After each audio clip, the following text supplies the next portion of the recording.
I sat down with my laptop just booted and a large cup of steaming coffee by my side. It was a long day at work. I sipped the coffee and opened my mailbox. Damn, offices don't allow us to access personal mailing sites or social networking sites. Loading your inbox was displayed with the progress bar. I took the time to gulp down few more sips of the coffee. I placed the coffee on the bed and reclined on two pillows piled up, inclined on the wall edging the bed. I picked the laptop and placed it on my lap. Finally, I took the posture I would set all my life.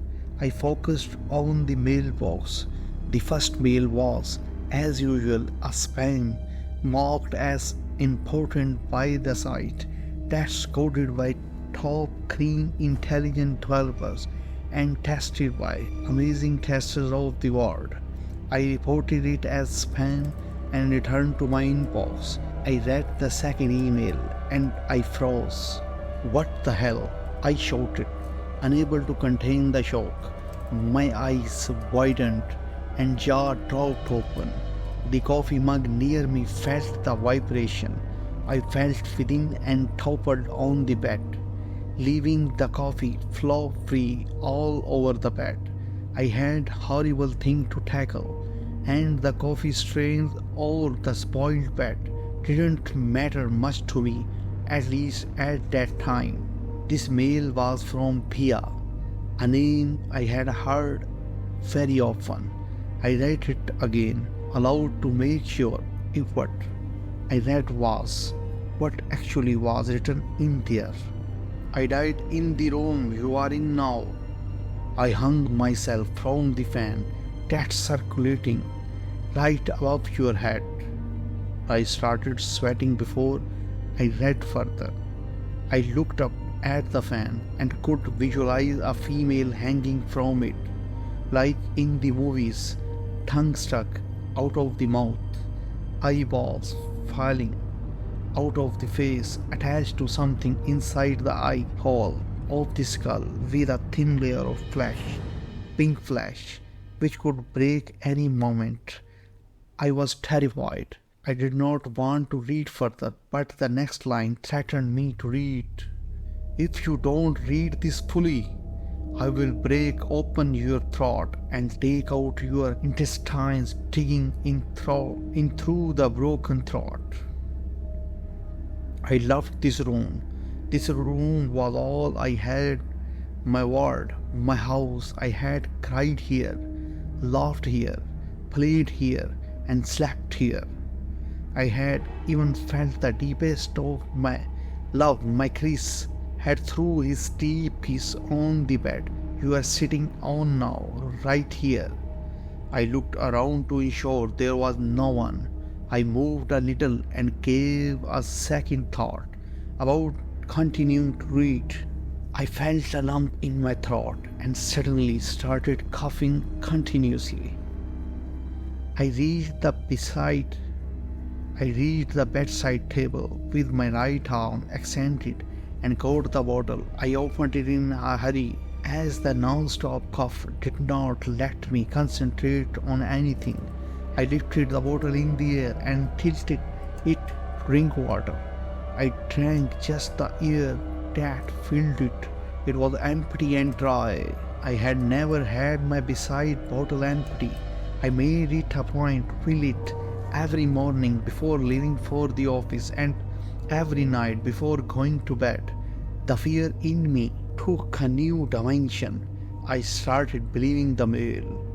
Maybe Pia is giving me a sign that he would break open my throat. I thought to myself, coughing harder. My throat started hurting badly.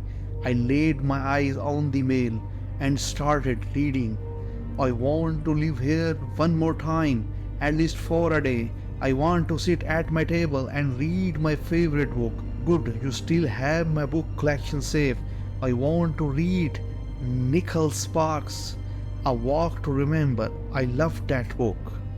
I want to lie down on my bed. I want to dance and sing here in my room.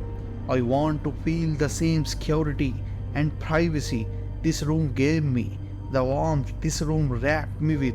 I want to cry right in front of my eyes. Add me in the messenger and place a call now. Right now, I need your help, please. Else you know what will happen. You will swing with your neck into a ring-thick rope hanging from the same fan above there. Add me, you have no choice. Bia, Bia, I kept saying to myself to recollect where I had heard this. Oh shit, I said as I recollected the story I heard about her. Bia was the girl who stayed in this room before me. He had committed suicide for no reasons, just like he had narrated in the email. I did not know if I had to believe it or not. All I could think of was calling Nikhil. I called Nikhil and his phone was ringing. I glided on fingers through my neck and patted it softly. Pick up, Nikhil, pick up. I kept saying till he picked his phone. Hello? The moment I heard him saying that, I started narrating the entire story. Don't be so stupid, sweetheart. It must be the game of Jack, so forget it and catch some sleep. Dream just about me and no thinking about anyone else, be it a girl, Bia, or a guy, okay? Okay. Good night, dear, he said and cut the lines. He never understood how I felt at most times. So dumb, I wanted to forget that I had read and continued with my routine. One part of my brain said, it must be all fake. Another warned me, do as she says. I battled with the two contradicting thoughts. Again my throat hurt and started to cough slowly. The fear in me won the battle and the curiosity sat over my head, querning my brain along with every other organ. I copied the email ID of Pia and added her to my messenger list. I got a hi from Pia almost instantaneously. I did not respond for a few seconds. Call me or you see what happens. I did not call. I froze on the bed, my thirst and the dryness in my throat starting hurting me even more. I kept thinking about a girl hanging from the fan. I closed my eyes in fear. Someone touched my shoulder and pressed it hard. My lungs started shivering and tears flooded my face. I couldn't breathe anymore. I turned to see who it was. Shit, it was a girl, a little fat, with teeth protruding from her dark red painted bulged lips. Her face was fully white and had blood dripping from her eyes. Her fingers had nails that were sharp at the end and large. She brought her hand close to my throat. Before she could tear my skin off, I opened my eyes and turned again. She wasn't there. It was just an imagination that budded out of fear. I watched the entire thing about Pia was my imagination. I looked at the monitor. No, it wasn't imagination. She was online, still kept pinging me. Call me now, she had typed. I looked around again to ensure that wasn't female as I had imagined around me. I constantly felt a hand gripping my shoulder, I kept caressing my right shoulder with my left hand. I was dripping with sweat. I moved my mouse to the call button in the chat window. Tring, tring. Before I could call her, she had called me. With so much fear, I accepted the call and waited in silence. Hi, Maya. A robotic voice came with an echo that followed each word. It sounded exactly like the ghost voices in the movies. Hello, Maya. She said again. Hello, I managed to bring the voice that got locked into the voice box due to fear. Do as I say, will you? I will, I said, and kept nodding. Take the laptop near the stove and make ginger tea now. I want to drink it. Okay. I hurried to the kitchen and lit the stove. I poured milk. Aankhon mein there, ajab si. He started singing. He sat singing. Aankhon mein teri, ajab si. He started singing. I placed the bowl over the stove and started smashing ginger. A scary laughter followed the few sentences of song. I love to make ginger tea in this room singing song. Do as I say. If you cut the call, I will surely give you a scary death. Bia threatened me. Please don't do anything to me. I will do as you say. My hands shivered as I put tea powder to make tea water. I filtered the tea water, hands still shivering and hence the water spilling all over.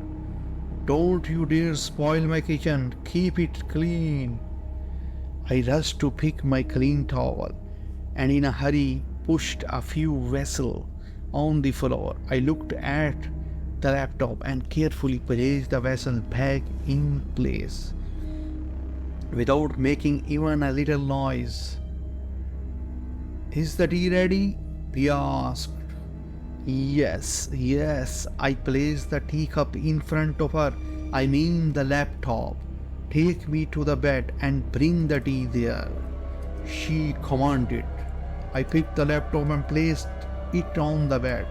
Make it fast, she said, and a scary laughter followed. Coming, please wait. I hurried with the teacup. Drink it, I said as I placed it in front of the laptop. It was too scared to even imagine the ghost of Pia coming out of a laptop and drinking the tea. I closed my eyes. You think I am a fool? He sounded angry. No, I thought. Closing eyes had offended her. I opened my eyes and said, I won't close my eyes. How do you think I can drink it? You drink it, he said. I was confused. What are you waiting for? Drink it as fast as you can, he said, with a deep voice full of anger in it. Okay, I gulped down the hot tea. I did not bother it burning my tongue. Life is more important than the tiny buns this tea would leave, I thought. Good. Now play music with volume 70% in the laptop. I want to listen to something. I pressed the play button on the keyboard and why? This Colaveri, they started to play. A few lines after stopped it, he yelled. Now lie down on the bed. I want to relax in my bed. Okay, I quickly lay down on the bed, still terrified. Don't you dare tell anyone about me. Don't you dare cut the lines now, he said and started giving me the same scary laughter. Now, I won't. What do you want? Please go. I am too scared. I cried from the depth of my stomach. Now, get up. Take a sari on a cotton dupatta. Go on, she said, almost making me a robot. I did as she said, out of fear. I emptied my wardrobe on the floor and picked a new cotton sari. I thought she would ask me to tie it. Have you taken? Yes, should I tie it? I asked. Tie it. I started wrapping it around me. The power was cut. The entire room became dark and the whole hostel became silent.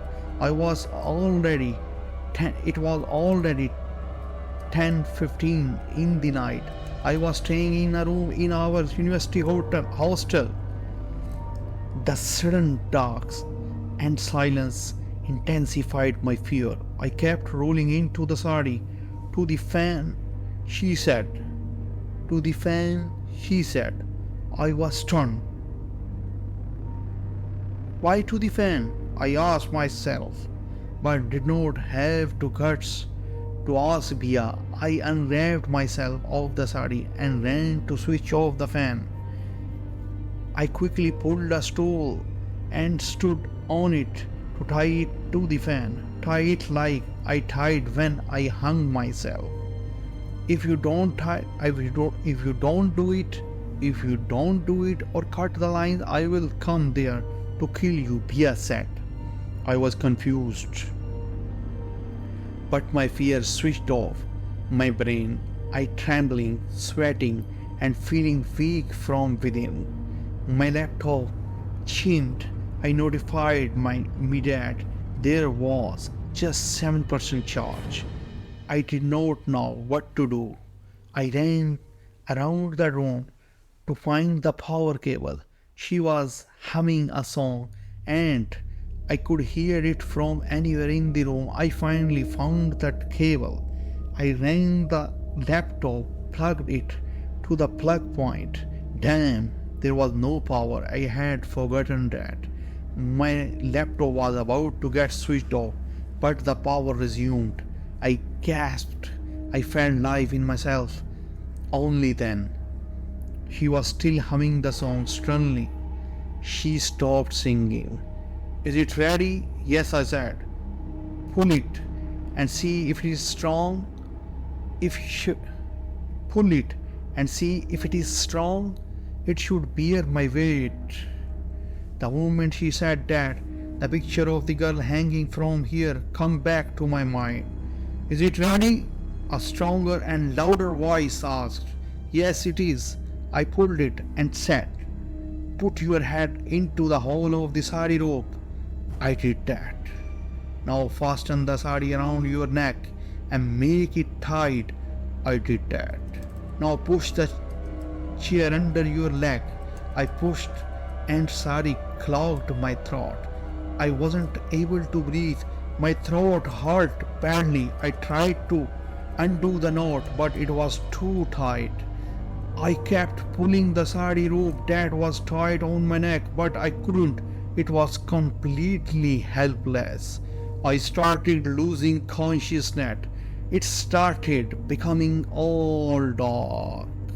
I suddenly opened my eyes and Nick was there right in front of me. I got up and hugged him tight. I kept crying. I thought it was a dream, but the coffee stain and the stench were still there. My throat was hurting. The sari still on the fan and laptop open. My messenger logged on. I looked around and felt without words. I kept crying. There were police officers who were sitting by the side. What is happening, Nick? I will tell you everything. Come, let's go to my apartment. He drove me to his place. I sank into the sofa and pressed my head. Headache. Nick massaged my head. Standing in front of me, I pushed him a little away. What had happened? I asked, closing my face with my palm and crying as hard as I could. I couldn't speak properly. Bia, he started. Her ghost haunted me? I asked. No, wait. Almost 2 years back, there was a girl in the same room where you stay. She was Rika. She was a loner, studious, and the most intelligent student in university has ever had. She never moved with people but with books. She never freaked out but was always found in research labs. She always locked herself in her room, the room which you are staying in now. She was someone who knew everything but never wrote exams properly. He scored every marks, even in the 12th class, and hence ended up with this university for engineering. Even for this unit, she had to give all the money her dad had saved. She still did not bother about marks but concentrated on researchers.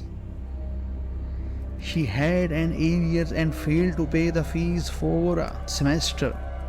University management kept warning her to pay the tuition fees, the hostel fees, but she didn't have any source. One fine day, they gave her TC and restricted her from entering the campus. She at least thought she could work staying in the room she had spent 3 long years in. The room was her home, but even that happiness was not given to that true genius. Her items were thrown out. She was thrown out. After a week, she was found dead on the road leading to our campus. What about Bia? I interrupted. Yeah, Bia.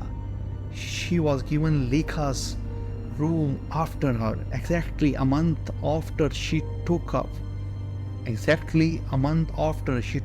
over the room she committed suicide to. Wait, listen to me fully. As he sat next to me. Okay, I said, turning towards his side, pulling my legs over his lap. He continued. He pressed my aching feet.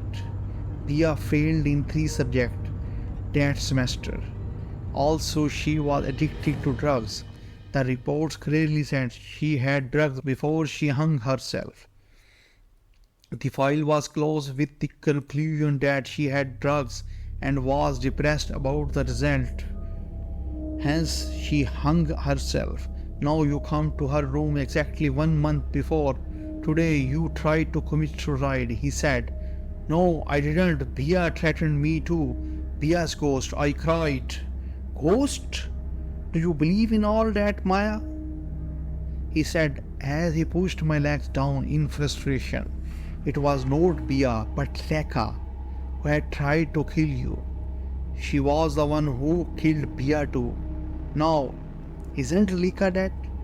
He is. So the ghost of Lekha tried to kill me, I asked. Bullshit, he came angry. Then, Lekha was a true genius. Her talent was not valued. People just valued the marks in papers. She was on the verge of discovering a robot security system for the university. All the dreams were shattered. She even tried explaining it to the principal. She didn't even ask for a seat in the college, but just the permission to use the lab. It was denied. She was even denied of the room she lived in. He had paid in lakhs to the university to get this seat. She couldn't pay just 1 lakh for the last semester, and they threw her out. She was angry. She got frustrated that all her dreams were crushed by these money-minded people and marks-driven education system. She became aggressive. She wrote a computer code robot that would hack the database of the university hostel and find the person's email ID who was assigned her room. The code would mail her the name of the person who stayed in the room before. The program would automatically create an email ID in the name of the girl who lived there before and accept the request in the messenger, he said. But I heard Bia. I called her and heard her talking. I called her and heard her talking, singing. I still said, taking this time to digest, but he had said word by word. That's the intelligence of Lekha. He had a voice synthesis system which spoke a pre-fed script, she explained.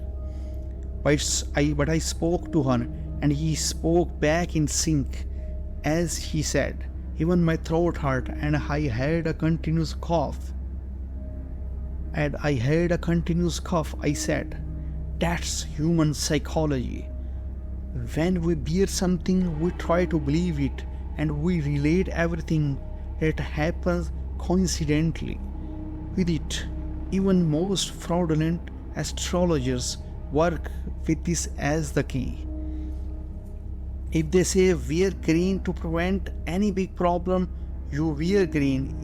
Even if you meet with a small accident, you tend to think that it should have cost your life. But since you wore green, you are alive. You will say the astrologer was right. On the same day, if they had said your day would be bad if you fall, you still stand to stay. He was right and day was bad. Do you get it? The prescripted dialogues were spoken by the computer program, and due to fear, Pia hung herself the same way you did.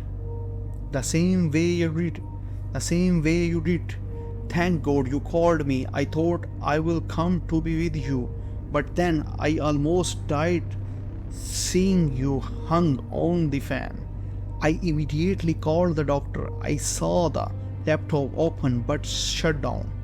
When the doctor was treating you, I opened your email and the history of conversation, thank God, told me the story of email. I tracked the IP and did some computer work to find the program running on a remote system in your lab, he said as he ruffled my hair. You are a genius, I said as I hugged him. No, Lika was a genius. I feel bad for her even now, he said as he pushed me a little away. Thanks for watching. Keep subscribing my channel.